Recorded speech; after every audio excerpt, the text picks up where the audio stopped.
दूसरों के विचारों से, दूसरों के सोच से, दूसरों के नज़रिए से अपने आप को टेंशन में नहीं रखें, क्योंकि जब आपको पता हो कि हम सही हैं, हम साफ हैं, ऐसे व्यक्ति को दुनिया के आईना की कोई ज़रूरत नहीं है, दुनिया के दर्पण की ज़रूरत नहीं है, उसे लोगों के सोच का बोझ उठाने की ज़रूरत नहीं है।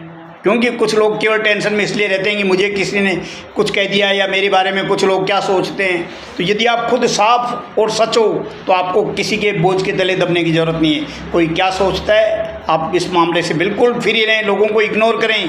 इसलिए साथियों, क्योंकि लोग बदलते रहते हैं, आपने देखा होगा लोग बदलते रहते हैं, उनके अपने सोच बदलते रहते हैं। लोग बदलेंगे, उनके अपने सोच बदलेंगे, उनका नज़रिया बदलेगा।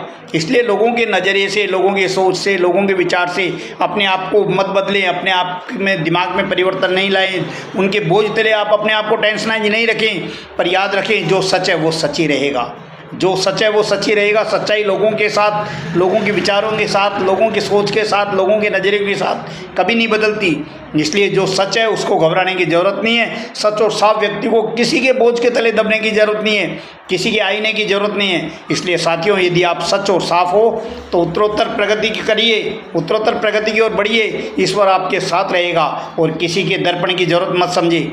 ये मत समझे कि कोई हमें आईना दिखाएगा, आपको आईने की ज़रूरत नहीं है। जब आप साफ हो तो अपना कर्म बेबाकी से करिए, अपना कर्म निर्भय होकर करिए, निर्भय होकर अपना काम करेंगे तो आप उत्तरोत्तर आगे बढ़ेंगे। क्योंकि सच व्यक्ति को और साफ व्यक्ति को किसी की ज़रूरत नहीं है, किसी काम की ज़रूरत नहीं, किसी के टेंशन की ज़रूरत नहीं। क्योंकि टेंशन किस बात का, जब आप सच और सही हो तो आप दुनिया के दर्पण से घबराए नहीं, आप अपने आप में सही हैं तो उत्तरोत्तर आगे बढ़ें। आपकी मानसिक शक्ति आपको अंततः आपको विजय प्रदान करेगी। इसलिए सच और साफ व्यक्ति को किसी दूसरे के आकलन की ज़रूरत नहीं है। उत्तरोत्तर वो प्रगति की ओर बढ़िए और मन साफ और सच के साथ ईश्वर रहता है। धन्यवाद।